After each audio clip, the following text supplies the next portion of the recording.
नमस्कार,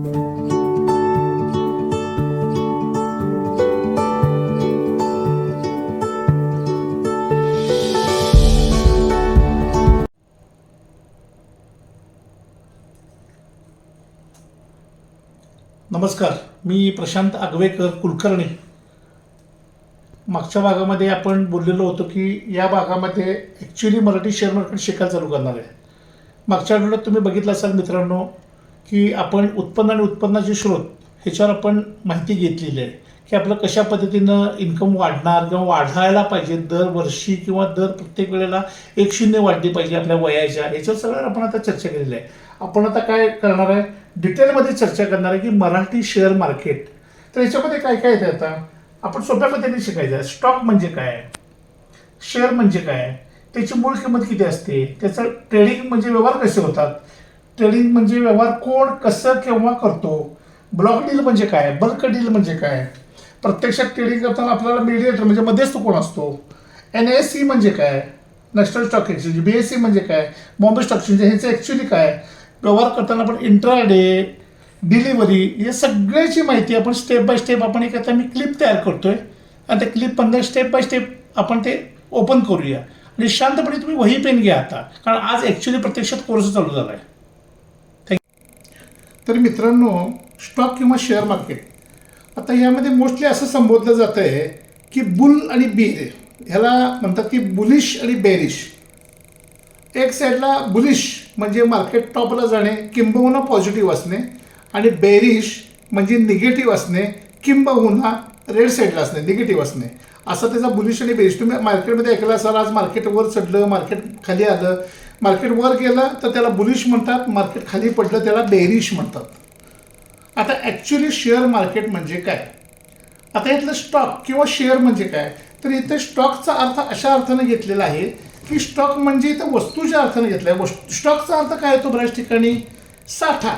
तर आपण साठा करतोय का इथं, तर हो, थोड्याफार प्रमाणात आपण साठा करतो इथं. त्याच्यानंतर शेअर, स्टॉक आणि शेअरचा दोन्हीचा अर्थ एकच आहे, परंतु थोडंसं त्याच्यामध्ये मायनरमध्ये चेंजेस आहेत. शेअर म्हणजे काय, तर तो समभाग असतो.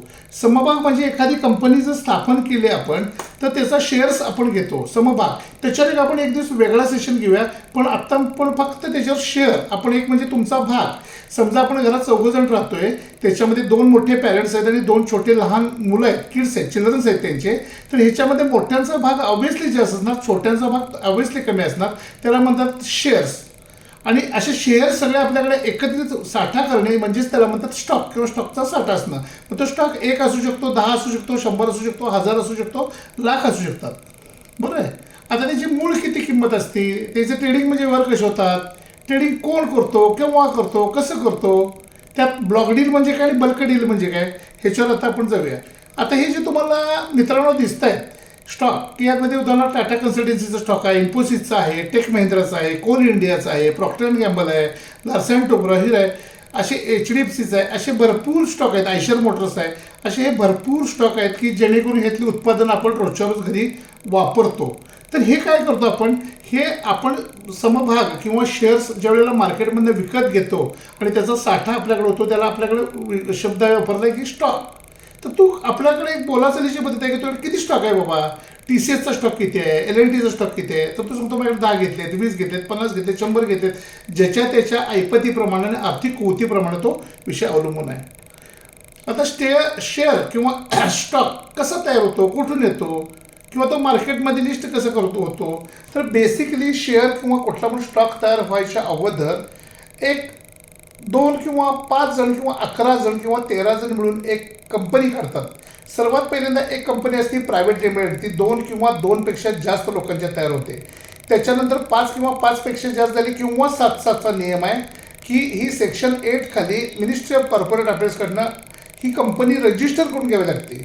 आणि ही कंपनी रजिस्टर करून घेतल्यानंतर की आपल्या फायनान्शियल इन्स्टिट्यूटवर किंवा फायदे तोटे आपली कंपनीची बॅलन्स शीट जी असते ज्यात लिहिली असते, आपण त्याला ताळेबंद पत्रक म्हणतो, हा आपण सेबीला सबमिट करावा लागतो. सेबी म्हणजे काय, security exchange board of India. जसं भारतातल्या सर्व बँकांना PSU म्हणजे पब्लिक सेक्टर अंडरटेकिंग्स ज्या बँका आहेत म्हणजे उदाहरणार्थ फेडरल बँक असू दे, बँक ऑफ बडोदा असू दे, बँक ऑफ इंडिया असू दे, ह्या सगळ्या ज्या बँका आहेत ना, किंबहुना त्याच्यानंतर काम करणारे त्याच्या अंडरखाली ॲक्सिस बँक असतील प्रायव्हेट, ICICI बँक असेल, इंडसइंड बँक असेल, ह्या बँका ज्या आहेत एक्झाम्पली की ह्या स्वतःची फायनान्शियल बॅलन्स शीट सबमिट करतात सेबीला, आणि ह्या बँकांना कंट्रोल कोण करत आहे तर RBI करतो, रिझर्व्ह बँक ऑफ इंडिया. टेलिफोनला कोण मित्रांनो रेग्युलेट करते, TRAI, telephone regulatory authority of India. इन्शुरन्सला कोण रेग्युलेट करते, insurance regulatory development authority of India. तसं आपल्या शेअर मार्केटला security board exchange of India अशा पद्धतीचा त्याचा शब्द आहे. तर ज्या वेळेला मी माझ्याकडे आता एक्झाम्पल आता मी किंवा आपण कंपनी काढतोय मित्रांनो, त्यावेळेला ज्या वेळेला आपण हे सगळं फायनान्शियल बॅलन्स शीट वगैरे देतो त्यावेळी सेबी ठरवती की ह्या कंपनीला आज आर्थिक संपत्ती या कंपनीची इतकी इतकी आहे. समजा धरून चलूया की 1,00,000 आहे, तर ह्याला अजून मार्केटमध्ये यांच्याकडे बिझनेस तर दिसतोय, आता वर्क ऑर्डर तर आहेत, तर ह्याला कितीची उपलब्धता पाहिजे आहे, एक 50 लाखाची पाहिजे, 10 लाखाची पाहिजे. तर या पद्धतीनं समजा एखाद्या कंपनीला 10 लाखाचा शॉर्टफॉल असेल आणि त्यांना ते कमी पडत असतील, तर 10 लाख रुपये आम्ही सेबीला आपण सांगतो की मला 10 लाख रुपये कमी पडत आहेत आणि माझी पब्लिक लिमिटेड कंपनी आहे आणि मला ते पैसे मार्केटमधनं शेअर्स किंवा समभाग ह्या स्वरूपात गोळा करायचे आहेत. तर ह्यामध्ये आता मित्रांनो कसं असतंय, तुम्ही लगेच घेतला म्हणून लगेच शेअर्स तुम्हाला मिळाला का नाही, तर ह्याच्यामध्ये 51% शेअर्स जे असतात हे प्रमोटर्सचे असतात. प्रमोटर म्हणजे प्रवर्तक किंवा निर्माते. एक्झाम्पली मी कंपनी काढली तर माझ्या असतात, तुम्ही कंपनी काढला तर तुम्ही असतात. तुम्ही म्हणजे तुमच्या वतीनं तुम्ही, तुमच्या घरातली महिला असतील, तुमची मुलं असतील, तुमचे आजी आजोबा, आई वडील जे कोण असतील ते सर्वांचे मिळून 51% शेअर्स असतात. आणि राहिलेल्या 49%मध्ये FII आणि DII हे असतात. FIIचा अर्थ फॉरेन इन्व्हेस्टमेंट इन्स्ट्रुमेंटल्स, म्हणजे परदेशी गंगाजळीतनं आलेले पैसे त्यांनी घेतलेले आपल्याकडनं. आणि DII म्हणजे डोमेस्टिक इन्स्ट्रुमेंटल इन्व्हेस्टमेंट्स, म्हणजे आपले लोकलमधले, लोकल इन द सेन्स आपल्या भारतातले. तर ते असे मिळून तिने 49% जो वरचा 49% असतो ना, त्याच्यामध्ये आपल्याला ते शेअर्स घ्यायचे असतात. असं 51% आणि 49% असं मिळून तो टोटल 100%चं गणित तयार होतं. आणि मग ज्या वेळेला सेबी सांगते की ठीक आहे करा, तर तुम्हाला ते 49%तले सगळे मिळतात का हो? तुमच्याकडे जरी मल्टी अब्ज असतील तरी नाही मिळत. त्याचं कारण असं आहे की प्रत्येकाचा रेशो ठरवून दिलेला आहे. FIIनी एवढ्यामध्ये इन्व्हेस्टमेंट करायची, म्युच्युअल फंडवाल्यांनी इतक्यामध्ये इन्व्हेस्टमेंट करायची, वैयक्तिक पर्सनल जे आपल्यासारखी DII आहे तिने एवढ्या XYZ अमाऊंटच्या पर्सेंटेजमध्ये इन्व्हॉल्व व्हायचं. हे सगळं पर्सेंटेज प्रत्येकाला ठरवून दिलेलं आहे. मग ते झाल्यानंतर काय करतात, सेबीकडे सांगतात. सेबी म्हणते की ठीक आहे, तुम्ही आता काय करा, तुम्ही पब्लिकला आवाहन करा. त्यालाच म्हणतात IPO, म्हणजे इनिशियल पब्लिक ऑफर. म्हणजे मी कंपनी मार्केटमधल्या सर्व लोकांना सांगतो की मी ही कंपनी काढलेली आहे, माझ्याकडची ही ह्याची सांपत्तिक स्थिती आहे आणि मला फंड गोळा करायचे आहेत म्हणून मी IPO काढतोय. मग आता आपण सपोज आपण एक एक्झाम्पल घेऊया, आपण एक 15 लाख रुपयाची आपण मार्केटमधून डिमांड केली, तर सर्वसाधारणपणे कुठलाही IPO जो असतो तो 14,750 रुपये ते 15,000 इतक्याच रुपयामध्ये बसणारा, सर्वसामान्यांना येणारा इतकाच IPO असतो. म्हणजे आता तुम्ही म्हणाल मग आम्ही 15,000 रुपये घालायचे का? हो, तुम्हाला 15,000 रुपयाची इन्व्हेस्टमेंट काही दिवसासाठी करावी लागते, 7 दिवसासाठी, 6 दिवसासाठी. ज्या दिवशी IPO तुमचा शेअर मार्केटला लिस्ट होऊन सबस्क्राईब होतो त्या दिवशी तुम्ही ठरवू शकता की ते मला शेअर्स विकायचे आहेत किंवा तसेच मला पोझिशनमध्ये ठेवायचे आहेत. तर हा IPO तयार झाल्यानंतर तो काय करावा लागतो, सेबीकडे द्यायला लागतो की सांगायला लागतो की इतक्या अमाऊंटचा इतक्याचं की आमचा एवढा सबस्क्राईब झाला आहे. म्हणजे मार्केटमध्ये आम्ही 15 लाख रुपयाला बोली लावली होती, परंतु ती बोली आमची जवळपास 40 लाखापर्यंत गेलेली आहे. तर मग सेबी काय सांगते की तुम्हाला सगळ्यांना अलॉट करायचे शेअर्स, म्हणजे प्रत्येकाला शेअर्स हे द्यायचीच काही ना काही प्रमाणामध्ये. काही जणांना मिळतात, काही जणांना मिळत नाहीत. लक्षात आलं? तर त्याच्यामध्ये आपल्याला काय करायचं आहे की हे 2 टप्प्यामध्ये होतात. एक ग्रे मार्केटमध्ये असतं आणि एक आपला ओपन मार्केटमध्ये NSE BSE मध्ये होते. आलं का लक्षात तुमच्या? तर हे IPOचं आता कसं होतं आहे, 15,000 रुपये. तर आता 15 लाख रुपयाचे आपण शेअर्स घेतले भागिले 15,000, जो काय त्याची शेअरची प्राईस होत असेल 1 लाख होती असं आपण एक ॲज्युम करूया. तर 1 लाखामध्ये 49% किंवा त्यांचं जे पर्सेंटेज असेल FIIचं 20% असेल, 14% असेल, वॉट असेल, त्या प्रपोर्शनमध्ये संपूर्ण सगळ्यांनी जिनी त्याला अप्लाय केलेलं आहे त्यांना शेअर्स मिळतात. काही वेळेला जर त्या शेअर्सला IPOला जर वेटेज जास्त असेल तर ते आपल्याला मिळत नाहीत. तर असा IPO तयार होतो, इनिशियल पब्लिक ऑफर, आणि ही ऑफर तयार झाल्यानंतर ती मार्केटला लिस्ट होते. तर तुम्ही आता म्हणाल की मी 15,000 रुपये घातले म्हणून माझ्या शेअरची 15,000 रुपये किंमत आहे का? तर नाही. ह्यातल्या कुठलाही शेअर मार्केटला शेअर्स लिस्ट होऊ दे, त्याची किंमत ही 10 रुपये असते. यालाच फेस व्हॅल्यू किंवा कॉमर्सच्या भाषेमध्ये दर्शनी मूल्य असं म्हणतात. 10 रुपये त्या शेअरची किंमत. आता उदाहरणार्थ MRFचा जो शेअर्स आहे ना, ऑलमोस्ट मला वाटतं 1.5-2 लाखाच्या आसपास आहे. तर तिची किंमत बेस दर्शनी मूल्य आहे ते 10 रुपये आहे. ह्याच्यामध्ये काहीही चेंज होत नाही. बरेच लोक म्हणतात की नंतर मला त्याच्यावर बोनस मिळाला, ॲडव्हान्स मिळाला. तुम्हाला ज्या वेळेला त्याच्यावर बोनस शेअर मिळाले असतं त्यावेळेला एकाच एक घ्यायचा अर्थ तुमची कंपनीनं तुम्हाला एकाच 2 असे देत नाही. ते तुम्हाला त्यावेळेला शेअर्स स्प्लिट केले जातात. म्हणजे एका भागातनं 2 रुपये, सॉरी 2 टप्प्यामध्ये केले जातात. 10 रुपयाचा शेअर 2 भागात स्प्लिट होतो म्हणजे काय होतं, तिची विभागणी केली जाते. म्हणजे ते शेअर्स, एक शेअर्स 2 ठिकाणी विभागला म्हणजे काय झालं मित्रांनो, 5 रुपयाला एक, 5 रुपयाला एक अशी तिची किंमत 10 रुपये राहिली, पण तिची स्प्लिट केली. तुम्हाला असं वाटते की माझं 1 लाख रुपयाचं शेअर्स मला एकाच एक मिळालं म्हणजे 2 लाख रुपये झाले. मित्रांनो, असं कदापिही होत नाही. असं असतं तर प्रत्येकानं शेअर मार्केटमध्ये येऊन तेच केलं असतं. प्रत्यक्षात असं घडत नाही. त्याच्यानंतर आता तो शेअर मार्केटला आपला शेअर्स झाला. तर त्याचा पहिल्यांदा काय होता मित्रांनो, IPO होता. आता काय झालं, तो शेअर्समध्ये रूपांतर झालं. म्हणजे आपल्या भाषेमध्ये गावठी स्टॉकमध्ये रूपांतर झालं. तर आता तो स्टॉक आहे तो कुठं आला, आपल्याकडं ट्रेडिंग अकाउंटला आला. ट्रेडिंग अकाउंटला म्हणजे काय, आपण ट्रेडिंग अकाउंट कोणाकडे काढतो, एक ब्रोकर्स असतात XYZ कंपनीचे. मी कोणाची जाहिरात करत नाही. उदाहरणार्थ अरिहंत कॅपिटल असू दे, शेरखान असू दे, एंजल असू दे, अशा ज्या मान्यताप्राप्त जे ब्रोकर्स आहेत, फुल ब्रोकर्स म्हणतात त्याला, त्यांच्याकडं हे नोंदणीसाठी जातात. आणि हे नोंदणी कुठं होती, ह्याचा ट्रेडर कोण आहे, BSE आणि NSE. NSE म्हणजे काय, नॅशनल स्टॉक एक्सचेंज, आणि BSE म्हणजे बॉम्बे स्टॉक एक्सचेंज.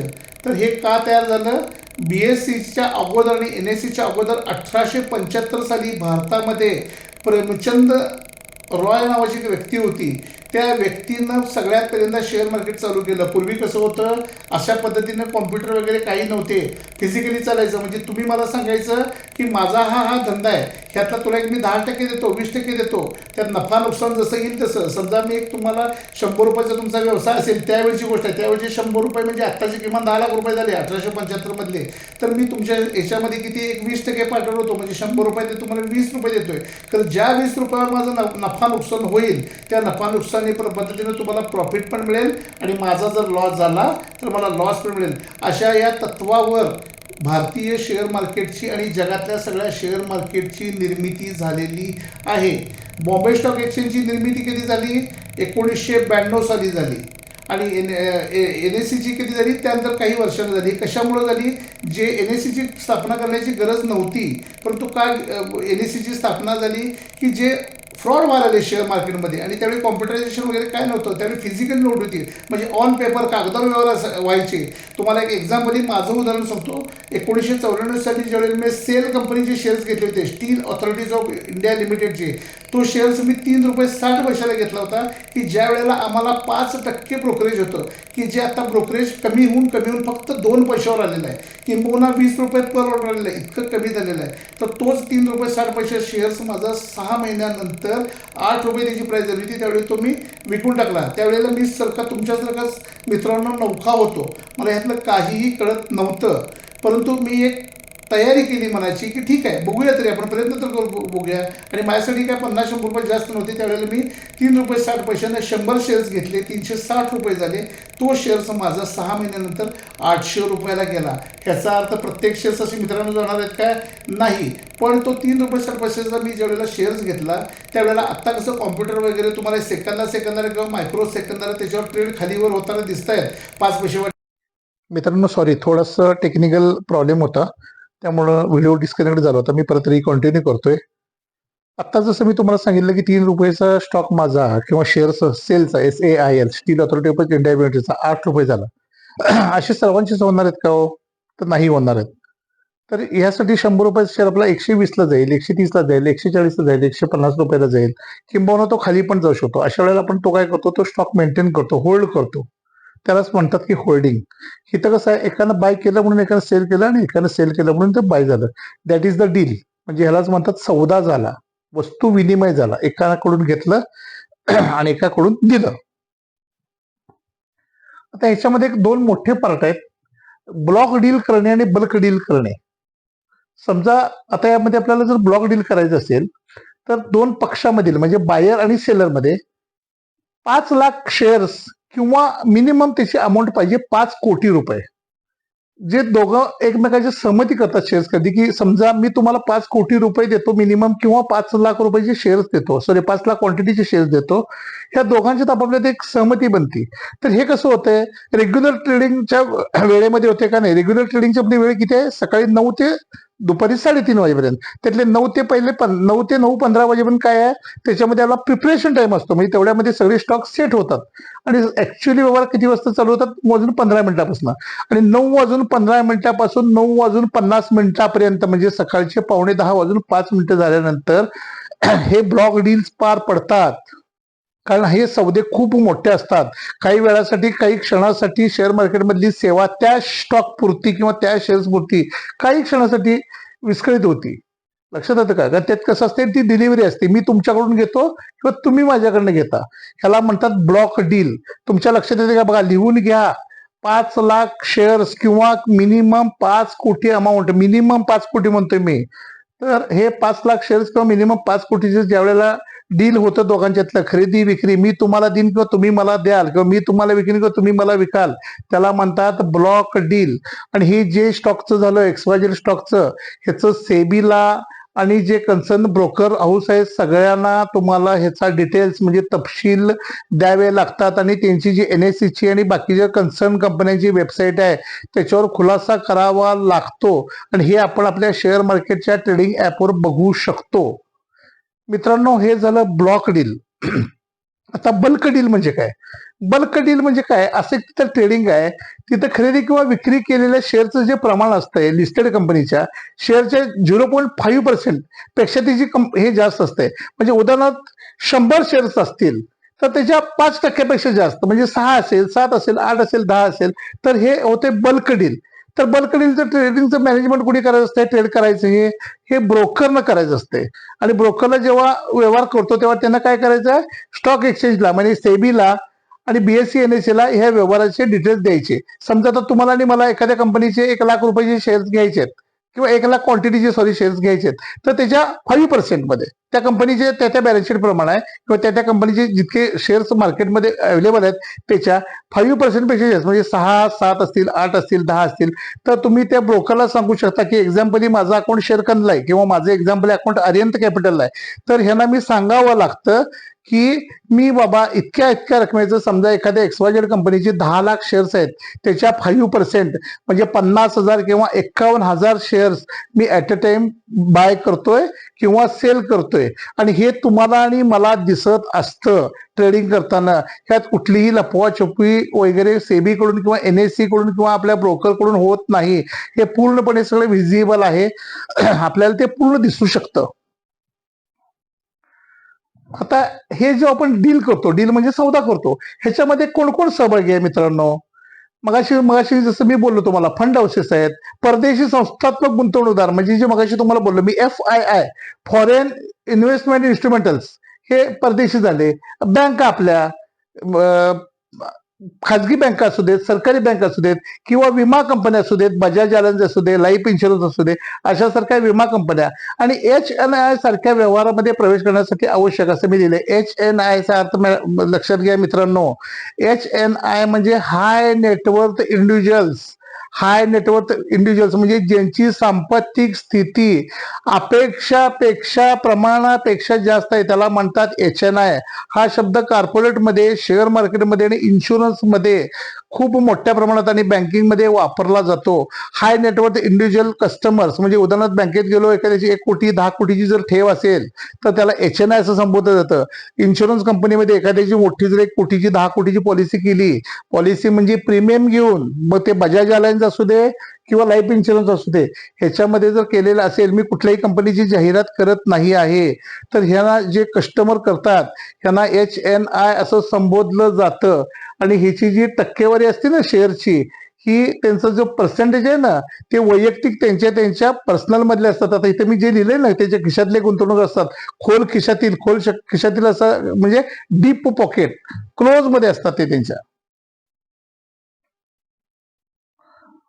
आता प्रत्यक्षात आपण जे ट्रेडिंग कसं करायचं आहे, कोण करायचं आहे, केव्हा करतं, हे आपण आता काय करायचंय पुढच्या भागामध्ये निवांतपणे बघायचं आहे, की पहिल्यापासून परत त्यातला थोडासा पोर्शन त्यात येईल, नवीन मधला पोर्शन थोडा येईल. आता मित्रांनो हे लक्षात घ्या, तुम्हाला चॅनेल बघितला आता तुम्ही, स्टॉकचे ऍक्च्युअली माहिती सुरू झालेली आहे. इथून पुढचे भाग कृपया चुकवू नका, कारण काही भागामध्ये मी तुम्हाला थेट ट्रेडिंग दाखवणार आहे. आणि तुम्ही आता सर्वांनी माझं जर हे चॅनेल आवडलं असेल किंवा हा भाग आवडला असेल तर कृपया त्याला लाईक करा, त्याला कृपया कॉमेंट करा की सर मला कसं वाटतंय, काय वाटतंय.